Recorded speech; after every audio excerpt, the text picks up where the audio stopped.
दीपिका पादुकोण। अब आप सोच रहे होंगे हेल्थ मंत्रा में दीपिका पादुकोण का क्या काम। तो आइए आज हम आपको दीपिका पादुकोण से जुड़ी एक कहानी सुनाते हैं और साथ ही आपको हेल्थ से रिलेटेड एक बहुत अच्छी टिप्स भी देते हैं। वो दीपिका पादुकोण की जिंदगी का सबसे अच्छा दौर था। उस समय दीपिका की एक से एक बढ़कर हिट फिल्में आ रही थी। दीपिका के पास नाम था, पैसा था, शोहरत थी, इज्जत थी, सब कुछ था, लेकिन उनके साथ कुछ ऐसा भी था जिसे वो समझ नहीं पा रही थी। एक सुबह दीपिका बेहोश हो गई। अगले दिन जब दीपिका जागी तो उनके अंदर एक खालीपन था और बस रोने का मन करता था।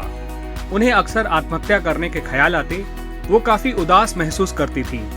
वो अपने परिजन और अन्य लोगों के सामने नॉर्मल रहने की कोशिश करती, लेकिन असल जिंदगी में वो एक्टिंग कर रही थी और एक्टिंग करते करते एक दिन वो टूट गई और अपनी माँ के सामने रो पड़ी। माँ ने उनसे बड़े प्यार से कुछ सामान्य से सवाल किए और उन्हें पता चल गया कि उनकी बेटी डिप्रेशन की शिकार है।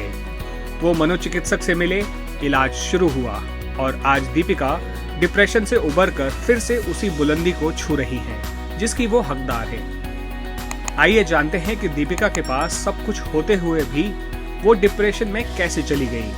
वर्ल्ड हेल्थ ऑर्गेनाइजेशन के मुताबिक आज दुनिया भर में लगभग 28 करोड़ लोग डिप्रेशन का शिकार हैं और हर साल लगभग 7 लाख से ज्यादा लोग इसकी वजह से आत्महत्या कर लेते हैं। डिप्रेशन को ना पहचानने के कारण निम्न और मध्यम आय वाले देशों में 75% से ज्यादा इलाज नहीं करवा पाते। इसका फायदा उठाते हैं तंत्र मंत्र और झाड़ फूक करने वाले। वे लोगों को बेवकूफ बनाकर पैसा ऐंठते हैं। ऐसे लोगों से बचें और सही इलाज करवाने के लिए डिप्रेशन के लक्षणों को पहचानें। डिप्रेशन की वजह से एकाग्रता नहीं रहती, इंसान निराशा में जाने लगता है, भूख कम लगती है, वजन घट जाता है, इंसान खुद को थका हुआ महसूस करता है, उसमें उत्साह नहीं रहता, इंसान दूसरों से अलग थलग रहने लगता है।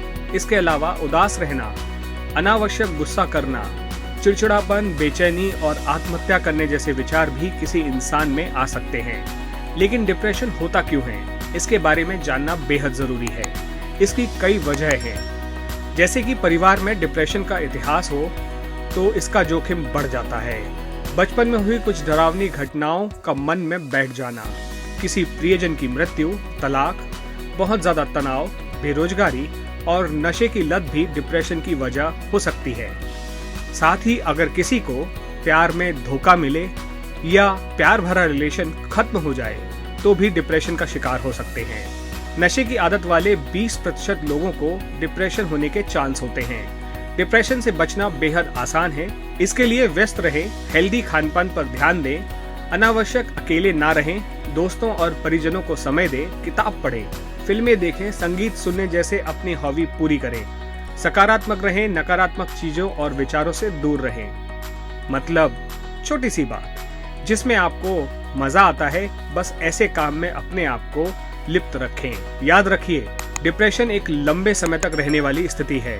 इसका इलाज कहीं सुनी बातों से ना करें, एक योग्य मनोचिकित्सक से मिले और उनके निर्देशानुसार इलाज करवाएं।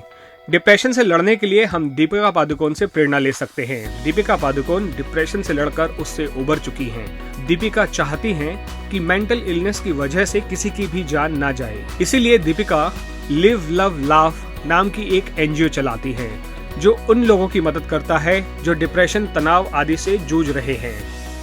वो ऐसे फाउंडेशन के माध्यम से लोगों को डिप्रेशन के प्रति जागरूक कर रही हैं। स्वास्थ्य से जुड़े अन्य वीडियो के लिए देखते रहे हेल्थ मंत्रा।